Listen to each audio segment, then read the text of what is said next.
The last time the power went out in my county, it stayed out for 4 days. Not a hurricane, not a headline disaster, nothing anyone outside the area ever heard about. Just 4 days of a house going quiet, a refrigerator slowly turning warm, and a lot of otherwise capable people realizing how much of daily life depended on a wire running into the wall. The gas station down the road couldn't pump fuel because the pumps ran on electricity. The grocery store closed its doors because the registers wouldn't open. Even the folks who thought they were prepared discovered pretty quickly that a full pantry doesn't do much good without a can opener that doesn't need a plug. The families who came through it calm weren't the ones with the fanciest gear or the biggest budget. They weren't the ones with a generator the size of a riding lawnmower sitting in the garage either. They were the ones with a handful of plain, cheap items sitting in a hall closet, bought years earlier, never touched, never needed, until suddenly they were the only thing standing between a bad week and a manageable one. That's what this list is. 20 items that careful, level-headed Americans quietly keep on hand before the next blackout hits. Not because they're scared, not because they think the world is ending, because they've learned, usually the hard way, that being ready costs almost nothing, and being caught flat-footed costs a great deal more. Most of what you're about to hear won't cost you more than a trip to a hardware store and a few dollars at the grocery counter. And yet most households in this country don't have a single one of these items set aside anywhere in the house. We're going to walk through all 20, one at a time. What each item does, why people used to keep it without a second thought, why so many households stopped bothering somewhere along the way, and the one common mistake that trips people up right when they finally go to use it. None of this is complicated, and none of it requires a bunker or a fortune. It's the same kind of quiet, practical readiness that used to just be part of running a household, back before conveniences made everyone assume the power would simply always be there. A few of these will genuinely surprise you. So stick around for the whole list, because the order matters, and the ones near the end are easy to overlook. Number 1 is the hand crank radio. When the grid goes down, cell towers often follow, and Wi-Fi is gone the instant the router loses power. The one thing that keeps working, almost without fail, is an old-fashioned radio signal. And a hand crank radio doesn't care whether your batteries died 2 years ago, because you are the battery. Turn the little handle for a minute or two, and you've got light from the built-in bulb, a weather update, and access to emergency broadcasts when nothing else in the house is telling you anything. These used to sit on a shelf in nearly every American home, right next to the phone book. And they disappeared mostly because smartphones made them feel unnecessary. Right up until the day the phone had no signal at all. The mistake almost everyone makes is buying one, tucking it into a drawer and never actually cranking it until the night they need it, only to discover the mechanism is stiff, the bulb is dim, or nobody remembers which button turns on the radio band. Test it once a season, right alongside checking your smoke detectors, so it becomes a habit instead of an afterthought. Make sure everyone in the house, not just you, knows how to work it. Because the last thing anyone wants during a real outage is to be the only person in the household who understands the gear. Number 2 is oil lamps, the genuine article, with a wick and a fuel reservoir, not a battery-powered imitation shaped like one. A single oil lamp puts out enough warm, steady light to read by, cook by, and move safely through a dark house, and it does it for hours on a small amount of fuel. Our grandparents didn't think of these as emergency equipment at all. They were simply how a home was lit before electric wiring reached every corner of the country. And plenty of rural households kept one around well into living memory, just in case the lines came down. The common mistake is owning a nice lamp, but never buying the lamp oil to go with it. So when the power actually fails, the lamp sits there dry, and useless on the shelf, looking decorative instead of functional. Keep at least one full bottle of oil next to it, always, and check the wick before you need it, not after, since a worn wick burns unevenly and puts out far less light than it should. A single lamp, kept simple and well-maintained, will outlast almost every battery-powered light you own. If you find this kind of old-school know-how useful, go ahead and subscribe. It costs you nothing, and it's genuinely the simplest way to keep a channel like this one going. Now, let's get back to the list, because we've still got 18 more to go, and some of them matter more than the ones we've already covered. Number 3 is a manual can opener, and I know this sounds too simple to even mention. But ask anyone who has actually lived through a real outage, and they will tell you the electric can opener is the first thing in the kitchen to turn into a useless brick. A $2 manual opener sitting in a drawer means all those canned goods you stocked up on actually become dinner instead of a locked box you can't get into. This was a fixture in every kitchen drawer for generations, right up until electric openers made it feel obsolete. And obsolete is exactly what it becomes the moment the outlet stops supplying power. Keep 2 of them if you can, one in the kitchen and one packed away with your other emergency supplies. The first one has a mysterious habit of disappearing right when you finally need it most, usually buried under a drawer full of takeout menus and old batteries.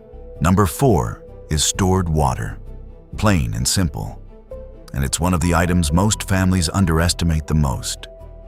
The rule careful households have followed for generations is roughly 1 gallon per person, per day, for at least 3 days, and more if your family or your climate allows for it. Water stops flowing reliably during longer outages, especially for anyone on a well, since most well pumps run on electricity and simply stop the moment the power does. Old-fashioned glass jugs or heavy food-grade plastic containers kept in a cool, dark spot away from sunlight last a remarkably long time and cost almost nothing to set up. The mistake is filling containers once, years ago, and never checking them again, only to find cloudy, stale water the one time it's actually needed. Rotate your water every 6 months so it stays fresh and safe to drink, and mark the date on each container with a permanent marker so you're never guessing. A family of 4, stocked properly, doesn't need much space to store a genuinely useful supply, just a corner of a basement or a closet shelf that nobody else is using anyway.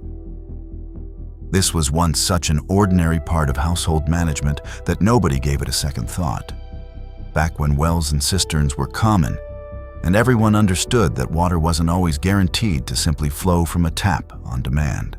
Number 5 is waterproof matches, or old-fashioned strike-anywhere matches kept sealed in something dry.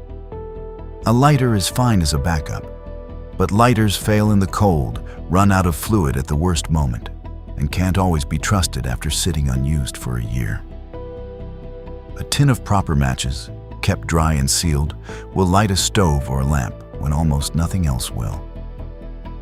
Old-timers used to dip the match heads in a bit of melted wax for extra protection against damp weather. A trick that costs nothing and works exactly as well today as it did 100 years ago. Keep the tin somewhere dry and consistent, not tossed loose into a junk drawer where the striking surface wears smooth from rubbing against everything else stored around it. Number 6 is a real stash of flashlights paired with fresh batteries kept completely separate from the batteries already living inside your remote controls and kitchen gadgets. This is where most households quietly go wrong. They own perfectly good flashlights, but the batteries sitting inside them have been slowly dying for 2 or 3 years. And nobody notices until the power actually goes out and the beam comes out dim and orange. Keep a dedicated stash of sealed, dated batteries that never gets touched for anything except an actual emergency. And rotate that stash the same way you rotate your water, Label the container clearly enough that nobody in the family mistakes it for the everyday batteries kept near the television remote. Because that mix-up is exactly how an emergency stash quietly empties out over the course of an ordinary year. A flashlight in every bedroom, not just one shared between the whole household, means nobody has to stumble through a dark hallway at 2 in the morning looking for the single light source everyone forgot to put back where it belonged. The next one is the one almost nobody expects. So stay with me here, because this is where the list really starts to earn its keep. Number 7 is a genuine stockpile of canned and shelf-stable food, the kind that needs no refrigeration and barely any real cooking to become a meal. Beans, canned meats, canned vegetables, and hearty soups were simply pantry staples for generations, long before anyone attached a survivalist label to the idea.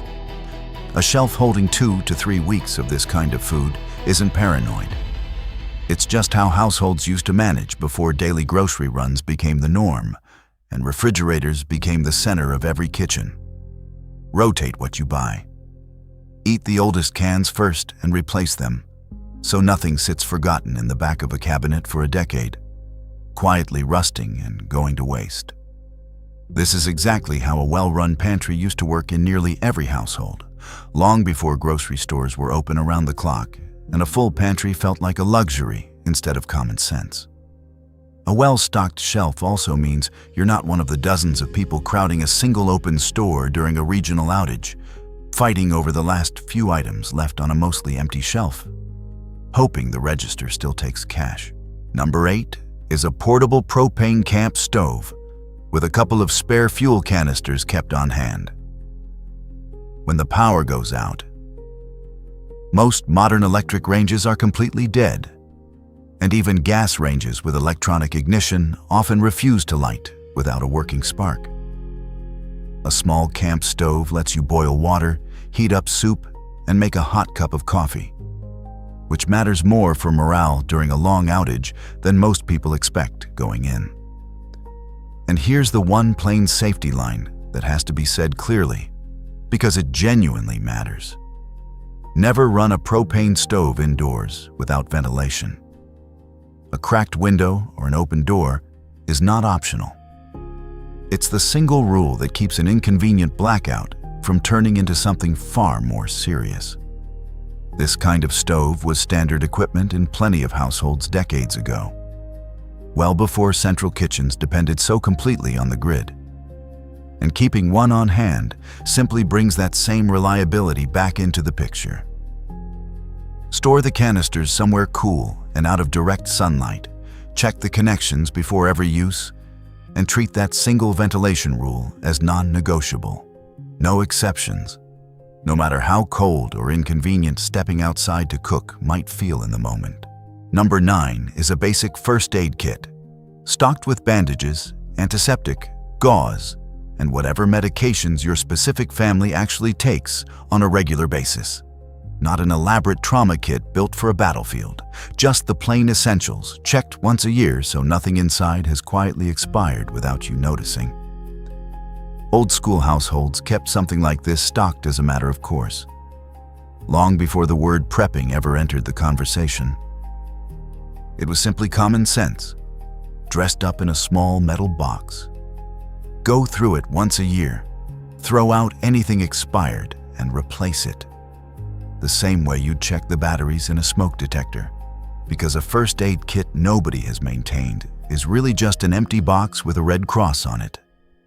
Add anything specific to your own household too, an extra set of eyeglasses, a spare inhaler, whatever your family genuinely can't function without.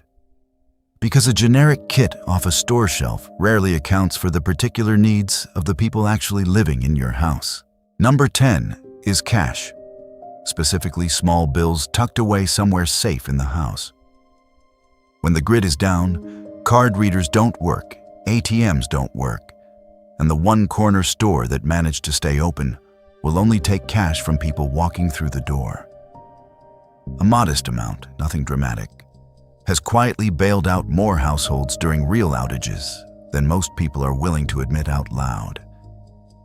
This isn't about hoarding money away from anyone.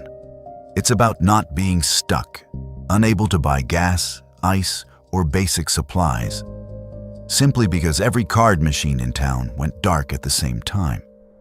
Older generations kept a bit of cash on hand as a matter of habit, long before cards and phones became the default. And that habit turns out to be one of the more overlooked pieces of practical readiness a household can keep. Number 11 is paper maps, the old fold-out kind, or even a simple spiral-bound road atlas kept in the glove box. GPS depends entirely on a working phone and a working signal, and both of those can vanish the moment the grid does, especially in a widespread regional outage. A paper map never needs charging and never loses satellite lock, because it was never relying on a satellite in the first place. Families who travel through rural stretches especially benefit from keeping one within reach. The way every car in the country used to have one as standard equipment, right in the glove compartment. A paper map doesn't just help during a blackout at home either. If a widespread outage hits while you're on the road, it's the difference between confidently finding your way and sitting on the shoulder waiting for a signal that may not come back for hours. Most lists like this one skip over what's coming next entirely. But we're not skipping it here. So keep going, because the next handful of items are the ones that separate a household that's merely stocked up from one that's genuinely ready. Number 12 is a battery-powered or wind-up clock, and this one sounds almost silly until you actually live through it. Nearly every clock in a modern home is either plugged into the wall or built directly into a phone screen. Without power, a household loses track of time in a way that adds a surprising amount of quiet stress on top of an already stressful situation. An old-fashioned wind-up clock sitting on the mantel, the kind that needs no batteries at all, keeps the household running on something resembling a normal schedule, no matter what the grid outside is doing. It's a small thing, but knowing roughly what time it is, without having to guess or wake a phone that's better left off to save its charge, quietly keeps a stressful few days feeling a little more ordinary. Number 13 is a good stack of real wool blankets, stored somewhere everyone in the house can find quickly.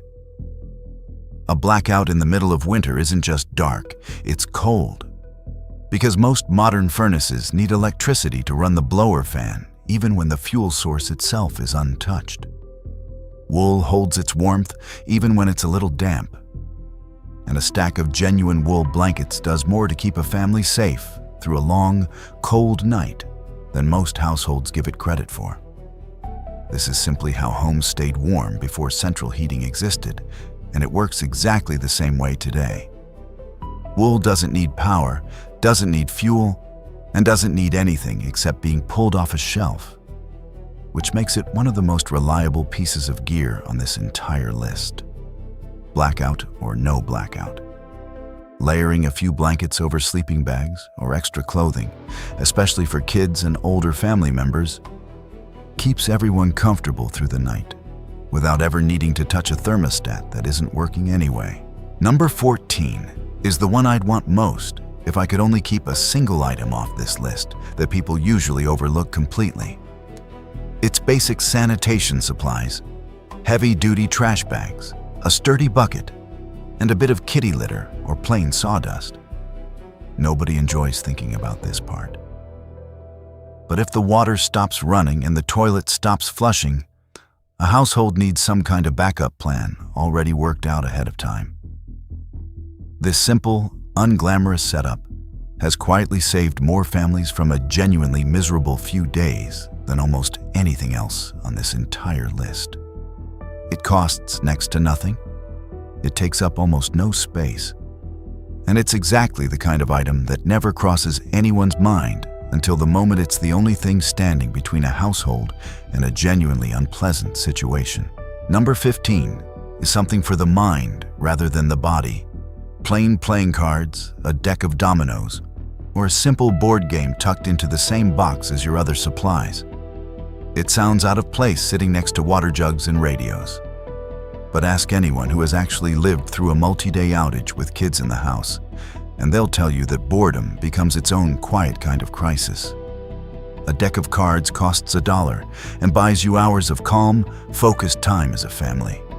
Households did exactly this for generations before screens ever entered the picture, and it still works just as well now. There's something about gathering around a table by lamplight, playing a hand of cards, that turns a stressful blackout into something the family actually remembers fondly years later, rather than a night everyone would rather forget. Number 16 is plain, unscented household bleach. A small bottle kept aside specifically for water treatment, never mixed in with the laundry supplies. A few drops per gallon, left to sit for roughly half an hour, can make questionable water safe enough to drink when your stored supply finally runs low. This is an old, simple method that experienced campers and off-grid families have leaned on for decades without any special equipment. And the safety line matters here too. Use it only exactly as directed, only on water that already looks reasonably clear, and treat it as a backup method rather than a replacement for properly stored clean water. Write the ratio down on a small card and keep it taped to the bottle itself, so nobody has to rely on memory during a stressful moment when guessing is the last thing you want to be doing. Number 17 is duct tape paired with a couple of heavy-duty tarps kept somewhere accessible. Storms that knock out power often do a fair bit of damage on the way through. A broken window, a leaking section of roof, a gap that lets cold air pour straight into the house. Duct tape and a tarp can turn what would otherwise be an all-night emergency into a 5-minute stopgap repair that holds until real help arrives. This is exactly why old farmhouses always kept a roll of tape and a spare tarp hanging in the barn, ready for whatever the weather decided to throw at them next. It's not glamorous, and it will never be the thing anyone brags about. But it's often the difference between a dry, manageable night and a genuinely damaged home by morning. Keep the tarps folded and easy to reach, not buried under boxes in the far corner of the garage, because a repair you can't get to quickly is barely better than no repair at all. Number 18 is a plain notebook and a working pen, kept right alongside your other supplies. It's easy to laugh this one off until your phone dies and you suddenly have no way to write down a phone number, a plan, or which neighbor mentioned they had a working generator to share. Experienced, careful families keep a notebook specifically because paper never runs out of battery, and it never will, no matter how long the outage stretches on. It's a small habit, but writing things down instead of trusting a phone that's rationing its last few % of charge is exactly the kind of old-fashioned discipline that used to be second nature. Number 19 is supplies for the family pets, food, water, and any medication they specifically need, kept right alongside the human supplies rather than tacked on as an afterthought at the last minute. Pets depend entirely on their owners during an extended outage, and households that plan for the whole family, 4 legs included, tend to come through the situation with a lot less chaos and a lot less heartbreak than the ones who forgot until the very last moment. It's an easy thing to overlook when you're focused on your own supplies. But a scared, hungry animal adds real stress to a household that's already dealing with enough. Now, plenty of families lean entirely on modern gear these days. Solar generators, app-controlled battery packs, and smart lighting systems. And there's nothing wrong with any of that if the budget allows for it. A good solar generator is genuinely useful, and nobody's suggesting you throw yours out if you already own one.